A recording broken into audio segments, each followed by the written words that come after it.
Hi guys, welcome to cine updates. నిన్నైతే అనుపమ పరమేశ్వరన్ నటించిన పరదా ట్రైలర్ అండ్ నిత్య మేనన్, విజయ్ సేతుపతి నటించిన సార్ మేడం ట్రైలర్ రిలీజ్ అవడం జరిగింది. అవి చూసిన తర్వాత ఎలాగ అనిపించే మీ ఒపీనియన్ చెప్పండి. నాకైతే బాగానే అనిపించాయి రెండు ట్రైలర్. వెంకటేష్ త్రివిక్రమ్ కాంబోలో రాబోతున్న సినిమా వచ్చే నెల నుంచి అయితే షూటింగ్ జరుగుతుంది. వెంకటేష్ గారు త్రివిక్రమ్ శ్రీనివాస్ డైరెక్షన్ లో నటించడం ఇదే ఫస్ట్. విజయ్ దేవరకొండ నటిస్తున్న కింగ్డమ్ మూవీ నుంచి ఒక లిరికల్ సాంగ్ అయితే రిలీజ్ అయింది. ఈ సాంగ్ అంతా సత్యదేవ్, విజయ్ దేవరకొండ మధ్య అయితే ఉండబోతుంది. రష్మిక మందన నటిస్తున్న ది గర్ల్ ఫ్రెండ్ సినిమా నుంచి నువ్వు నదివే అనే సాంగ్ అయితే రిలీజ్ చేశారు. ఓజీ తర్వాత ప్రియాంక మోహన్ తమిళ హీరో కెవిన్ తో ఒక సినిమా చేయడానికి అయితే రెడీ అయింది.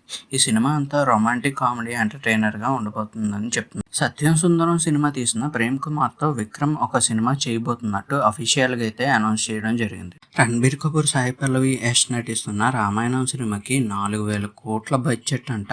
ఇప్పుడైనా సినిమా ఇండస్ట్రీలో ఇది కామన్ అయింది. హిట్ అయితే ఆ డబ్బు వచ్చేస్తుంది, లేకపోతే లాస్ అయ్యి పక్కన కూర్చుంటారు అందరూ. రామ్ నటిస్తున్న ఆంధ్ర కింగ్ తాలూకా మూవీ నుంచి ఈ రోజు ఒక సాంగ్ అయితే రిలీజ్ అవబోతుంది. ఈ సాంగ్ ని అనిరుద్ధ్ అయితే పాడబోతున్నాడు. రజనీకాంత్ గారు మహారాజ్ సినిమా తీసిన నిధులంతో ఒక సినిమా చేయబోతున్నారని వార్తలు అయితే వినిపిస్తున్నాయి. ఇది ఎంతవరకు నిజం అనేది అఫీషియల్ న్యూస్ వచ్చేంత వరకు మనం అయితే వేచి ఉండాల్సింది. కొన్ని రోజులుగా అనారోగ్యంతో బాధపడుతున్న విశాల్ చాలా రోజులకి ఒక సినిమాని అయితే అనౌన్స్ చేయడం జరిగింది. రవి అరసు డైరెక్షన్ లో ఒక సినిమాని అయితే స్టార్ట్ చేశారు విశాల్. ఇందులో హీరోయిన్ గా దుషారా విజయన్ అయితే కనిపించబోతుంది. ఈ సినిమా విశాల్ కి 35వ సినిమా. అంతేకాకుండా ఈ సినిమాని 45 రోజుల్లో పూర్తి చేయాలని డెడ్ లైన్ అయితే పెట్టుకున్నాడంట డైరెక్టర్ రవి అరసు. ప్రియదర్శి ఆనంద్ కలిసి ప్రేమంటే అనే సినిమాని చేస్తున్నట్టు అఫీషియల్ గా అయితే పోస్టర్ ని రిలీజ్ చేశారు. అంతేకాకుండా ఈ సినిమా అప్పుడే 65% షూటింగ్ అయితే కంప్లీట్ చేసుకుంది. ఈ సినిమా అంతా రొమాంటిక్ కామెడీ ఎంటర్టైనర్ గా ఉండబోతుందని చెప్తున్నారు.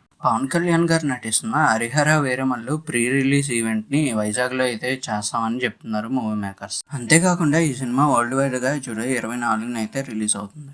ఇప్పటికైనా పోస్ట్ పోన్ అవ్వకుండా ఉండాలని నేనైతే గట్టిగా కోరుకుంటున్నాను.